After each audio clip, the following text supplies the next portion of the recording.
Hello दोस्तों, welcome to the YouTube channel of Riz Academy. और आज हम एचसीएफ एलसीएम पार्ट 3 कर रहे हैं। देखिए, आज की थोड़े एडवांस लेवल के क्वेश्चंस की क्लास है। अगर आपने अभी तक पार्ट 1 पार्ट 2 नहीं देखे तो प्लीज उन्हें रेफर करके फिर आप आइए। तो चलिए स्टार्ट करते हैं बिना डिले के। पहला क्वेश्चन क्या बोल रहा है? The least number which when divided by 4, 6, 8, 9 leaves remainder 0 and when divided by 13 leaves remainder 7। तो ये देखिए, हमने बेसिक क्वेश्चंस किए थे जब 13 का यहाँ पे नहीं था सिस्टम। अभी क्या बोल रहे हैं सिंपली कि 4, 6, 8 को डिवाइड करें तो रिमाइंडर 0 बचे, और उस नंबर को ही अगर 13 डिवाइड करे तो रिमाइंडर 7 बचे, है ना। तो देखिए, एक अप्रोच ये हो सकती है कि आप इसके सॉल्यूशंस के हिसाब से सोल्व करके देख सकते हैं कि सबसे पहले तो कौन सा ऐसा नंबर है जो 13 डिवाइड करे 7 आए, और लीस्ट नंबर पूछा है तो सबसे पहले 36 से स्टार्ट कीजिए। अब पहले 36 से करने से पहले ये भी देखना चाहिए कि 4, 6, 8, 9 सबसे डिवाइड होना चाहिए। तो देखिए, मैं इसमें सबसे पहले 36 देखता हूं, तो क्या 36 4, 6, 8, 9 सबसे डिवाइड होता है? नहीं होता, 8 से, मतलब ये एलसीएम नहीं है। तो या तो आप ये कर सकते हैं, एलसीएम निकाल लीजिए। 4, 6, 8, 9 का एलसीएम कितना आता है? 72, है ना। एलसीएम आप निकाल सकते हैं, सिंपली इसमें से कॉमन ले लेंगे, 2 कॉमन ले लेंगे, 2 2 जा 4, 2 4 जा 8, और यहाँ 2 3 जा 6 आ गया, फिर ये 9 आ जाएगा, फिर इसमें आप 3 को हटा सकते हैं, इसको आप हटा सकते हैं, तो ये आपका कितना आ गया? 72, है ना। ये हमने फर्स्ट क्लास में सीखा था। तो ये आपका 72 एलसीएम आ गया। अब देखिए, 72 आपका एलसीएम आ गया, पहले आपने एलसीएम निकाल लिया। अब ये देखिए, क्या इस 72 को आप 13 से डिवाइड करते हैं तो रिमाइंडर 7 आ रहा है कि नहीं आ रहा है? तो इस केस में क्या है? 13 पंजे 65, तो आपका रिमाइंडर 7 आ रहा है। इसका मतलब आपका आंसर क्या है? 72 है। अब देखिए, यही क्वेश्चन अगर ये पूछ लेता कि अगर 13 से डिवाइड करें और रिमाइंडर, इस बार जैसे 7 था, रिमाइंडर आए 1, अगर ये क्वेश्चन थोड़ा सा चेंज हो जाता, अगर मान लीजिए क्वेश्चन थोड़ा चेंज होता, ये बोलता कि ऐसा नंबर निकालिए कि अगर उसको आप अब इस नंबर को 13 से डिवाइड करें और रिमाइंडर क्या आए? 1 आए, तो ये क्वेश्चन थोड़ा सा टफ हो जाता, वरना अभी तक तो बहुत इजी क्वेश्चन था ये। तो पहले आपने एलसीएम निकाला, आपका एलसीएम क्या है? 72। तो 72 को k से मल्टीप्लाई कीजिए, मतलब किसी नंबर से, और डिवाइड बाय 13 कीजिए, और आपका रिमाइंडर 1 आ जाए, ऐसा चाहिए। तो देखिए, k की वैल्यू क्या हो सकती थी? यहाँ पे 2, 72 इंटू 2, 72 इंटू 2 कितना होता है? 144। 144 को अगर आप 13 से डिवाइड करते हैं, रिमाइंडर आपका 1 आता है। तो उस वाले केस में जब रिमाइंडर 1 बोलता है ये, तो इसका आंसर क्या होता है? 144 हो जाता। सही है, बहुत ही सिंपल तरीका है। देखिए, मेन बात क्या है, आप इसको सोल्व करना है आपको, और आपने रिमाइंडर वाली क्लास करी है तो आप यहां से डिवाइड करके कर सकते हैं। कितना आ जाएगा? 7। तो मेनली आपको क्या करना है? 7k bye 13। अब देखिए, k की वैल्यू क्या हो सकती है कि ये 1 रिमाइंडर आए, k की वैल्यू 2 हो सकती है, 7 2 14, तो यहां पे आप k को 2 डाल दीजिए, आपका आंसर कितना आ जाएगा? 72 इंटू 2, है ना। देखिए, नेक्स्ट क्वेश्चन क्या बोल रहा है? Find the least number which when divided bye 3, 5, 6, 8, 10, 12। Okay, 3, 5, 6, 8, 10, 12, इन सब से आप डिवाइड कीजिए, और रिमाइंडर तब क्या है? रिमाइंडर 2 है ना। और अगर 13 से डिवाइड करेंगे तो कोई रिमाइंडर नहीं बचता। इस केस में क्या है कि आपको क्या करना है? सबसे पहले इसका एलसीएम निकालना है। ऐसे बेसिक क्वेश्चन हमने करे थे, एलसीएम निकाल के हम क्या करेंगे? 2 ऐड कर देंगे। तो देखिए, यहां पे आप इसका एलसीएम निकालिए, 3, 5, 6, 8, 10, 12, इसका आंसर एलसीएम अगर आप करेंगे तो आपका एलसीएम कितना आएगा? 120, है ना। 120 एलसीएम आ जाएगा। तो आपको क्या करना है? 120 k से मल्टीप्लाई करेंगे, प्लस रिमाइंडर कितना बची? 2। तो ये नंबर हो गया। देखिए, अब जब भी आप इनको डिवाइड करेंगे पूरा कंप्लीट डिवाइड हो जाएगा, रिमाइंडर 2 बन जाएगा। इसको हमें डिवाइड किससे करना है? 13 से। तो 13 से हम डिवाइड करें, रिमाइंडर क्या चाहिए मुझे? 0। तो मुझे यहाँ पे k की वैल्यू डाल के देखना पड़ेगा, 1 2 3 4 ऐसे करके सोल्व करना पड़ेगा कि मेरा रिमाइंडर 0 आ जाए। अब देखिए, अगर ये 120 को स्मॉल करना है तो मैं क्या कर सकता हूँ? 117k प्लस 3k प्लस 2 ऐसे लिख सकता हूँ, 117k प्लस 3k प्लस 2। अब मुझे 13 से डिवाइड करना है, तो 13 में 117, ये नंबर डिवाइड हो जाएगा। सिर्फ यहाँ पे आपको सोल्व करना है। यहाँ पे k की वैल्यू क्या डालूं कि 3k प्लस 2 डिवाइड हो जाए? देखिए, k की वैल्यू में 8 डालता हूं तो कितना हो जाएगा? 8 प्लस 24, 24 प्लस 26, मतलब k की वैल्यू क्या है? 8 है। अब आपका आंसर ये नहीं है, आपको 8 यहां पे डालना है, आपको 8 यहां पे डालना है, मतलब 120 इंटू 8, 12 8 96, 960 प्लस 2, तो आपका आंसर कितना हो जाएगा? 962। सही है, ये आपका दूसरा क्वेश्चन हो गया। काफी आसान क्वेश्चन था। चलिए एक और क्वेश्चन देखते हैं।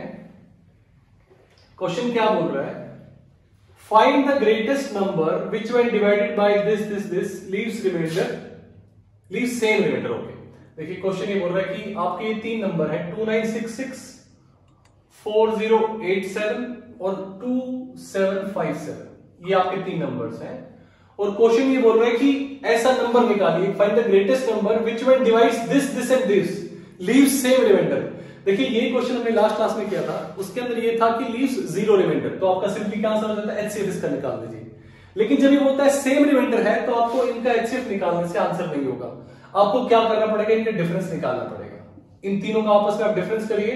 देखिए डिफरेंस होकर सोल्व क्या हो जाता है, 209, 1330 और 1121। ये मैंने तीनों का डिफरेंस निकाला है, इसमें से माइनस किया, इसमें से माइनस किया और इसमें से माइनस किया, तो ये मेरा आंसर है। इन दोनों में 209 है डिफरेंस, इसमें आप करोगे तो 1330, इस दोनों का आप आंसर करोगे तो 1121। अब मुझे क्या करना है, इन तीनों का एचसीएफ निकालना है। इन तीनों का जो आपका एचसीएफ है, ये आपका ग्रेटेस्ट नंबर हो जाएगा जो इनको डिवाइड करेगा। ये देखिए यहां से दिख रहा है किसके फैक्टर है, 19 का और 11 का, तो आप चेक कर सकते हैं 19 से 11 से 11 डिवाइड होगा नहीं, ये भी नहीं होगा, 19। आप इन तीनों को डिवाइड करेंगे तो 19 से डिवाइड हो जाएगा। तो जो इसका क्वेश्चन है बोल रहा है फाइंड द ग्रेटेस्ट नंबर, तो द ग्रेटेस्ट नंबर इज 90, ठीक है ना। अगर इस क्वेश्चन में ये बोलता हो कि रिमाइंडर क्या आएगा, वो कॉमन रिमाइंडर क्या होगा, देखिए इस बार कॉमन रिमाइंडर का मतलब बिल्कुल नहीं कि 0 आना चाहिए। कॉमन रिमाइंडर की तरफ क्या करेंगे, आप किसी एक नंबर को 19 से डिवाइड कर देंगे। जैसे सपोज ये जो मेरा नंबर है 2966, मैं इसको 19 से डिवाइड कर देता हूं, है ना। 10 6 पंजे 95 हो जाएगा, 6 5 1 है ना, 1 और यहां से अब 6 उतार लेंगे, 116 हो गया, ये चला जाएगा 6 पे, 114 हो गया, तो आपका आंसर क्या है 2। तो जो वो कॉमन रिमाइंडर है उसकी वैल्यू है 2, और जो नंबर है इन सबको बराबर डिवाइड करेगा मतलब सेम रिमाइंडर बचेगा, तो वो नंबर है 19, है ना। तो आपका आंसर क्या हो जाएगा 19 and the common remainder is 2। चलिए नेक्स्ट क्वेश्चन देखते हैं। The HCF of 2 numbers each having 3 digit is 17 and their LCM is 714. Okay, find the sum of these 2 numbers. Okay, देखिए क्वेश्चन क्या बोल रहा है, कोई 2 नंबर है 3 डिजिट है और आपका एचसीएफ क्या दे रखा है 17। एचसीएफ 17 है और एलसीएम क्या है, एलसीएम आपका 714। अब देखिए हमने रिजल्ट सीखा था कि अगर दोनों का मल्टीप्लाई करें नंबर्स का तो एलसीएम इंटू एचसीएफ होता है, ये था। और जब भी आपको नंबर अज्यूम करने, अगर आपको एचसीएफ दिया हो तो हमने लास्ट क्लास में किया था कि आपके नंबर्स आपको 17x और 17y लेने चाहिए, है ना। तो इन दोनों को मल्टीप्लाई करो और इक्वल टू 17 इंटू 714, ये कैंसिल हो जाएगा यहां से, इसको 17 से डिवाइड करूंगा तो कितना हो जाएगा 17 चौको 68, 17 दूनी 34, मतलब x into why should be 42, है ना। यहां तक ठीक है। और खास बात क्या है कि एक्स वाई को प्राइम होने चाहिए, क्योंकि अगर मान लीजिए एक्स वाई को प्राइम नहीं होंगे तो आपका एचसीएफ 17 से बड़ा हो जाएगा। तो यहां पे आपको को प्राइम देखना है। और एक चीज क्या देखनी पड़ेगी, क्वेश्चन में लिखा हुआ है कि 3 डिजिट नंबर, इसका मतलब 17x आप जब सोल्व करें तो 3 डिजिट नंबर बनने चाहिए।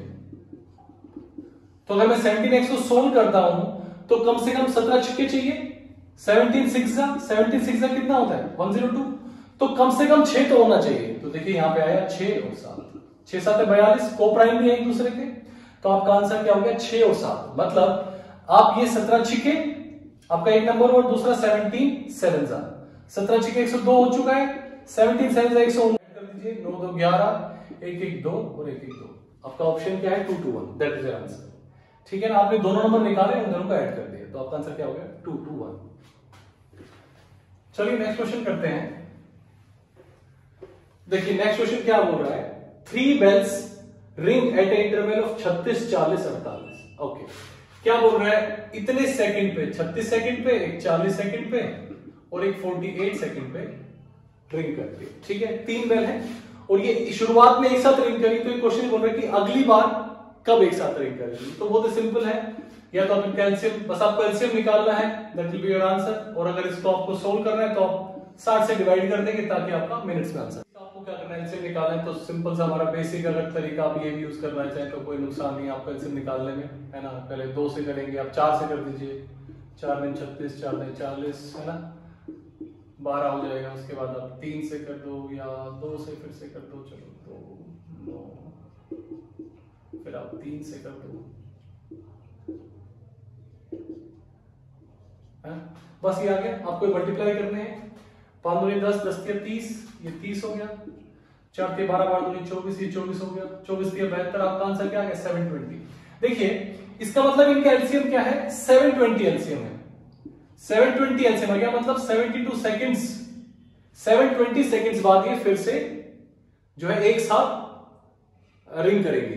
अब यहां पे इसको आप डिवाइड बाय 60 कर दीजिए, है ना, तो 12 मिनट बाद, 12 मिनट बाद फिर से ये सारी बेल रिंग करेगी। देखिए इसी एलसीएम का एक और टाइप का क्वेश्चन आता है इसी के ऊपर, बस वो थोड़ा सर्कुलर ट्रैक का क्वेश्चन है। क्या है क्वेश्चन कि two persons, okay, A and B जो है एक सर्कल पे है और वो स्टार्ट करते हैं, सपोज सेम डायरेक्शन बोल रखी इसने ए और बी, है ना, और बोल रहे हैं they are moving in same direction and the time taken by A is, A लेता है 10 मिनट्स और बी लेता है 12 मिनट्स, ठीक है। और ये पूछ रहे हैं कि फिर से स्टार्टिंग पॉइंट पे कब मिलेंगे। तो ऐसे क्वेश्चन में वो क्या कर रहे हैं, स्टार्टिंग पॉइंट का निकालने के लिए आप सिंपली क्या करेंगे, आप इनका एलसीएम निकाल देंगे, दोनों के टाइम का, 10 और 12 का, है ना, दोनों के टाइम का आप एलसीएम निकाल दीजिए, कितना आ जाएगा, 60 आ जाएगा। तो मतलब कि 60 मिनट बाद, 60 मिनट या बोले 1 घंटे बाद ये फिर से स्टार्टिंग पॉइंट पे मिलेंगे। देखिए इसमें दो टाइप बनते हैं, क्वेश्चन में आपको बताता हूं कैसे कैसे बन सकते हैं। अभी देखिए इसका आंसर तो क्या होगा, 1 घंटा। अगर मान लीजिए क्वेश्चन ये होता कि ये दोनों अपोजिट डायरेक्शन में मूव करते हैं, सपोज ए जो है वो ऐसे मूव कर रहा होता और तब भी ये पूछते कि स्टार्टिंग पॉइंट पे कब मिलेंगे। तो स्टार्टिंग पॉइंट पे किस तरफ मूव करे मैटर नहीं करता, सिंपली आपको क्या करना पड़ता है, एलसीएम ऑफ टाइम ऑफ ए और टाइम ऑफ बी, है ना, टाइम ऑफ ए और टाइम ऑफ बी, आपको इन दोनों का एलसीएम निकाल देना है।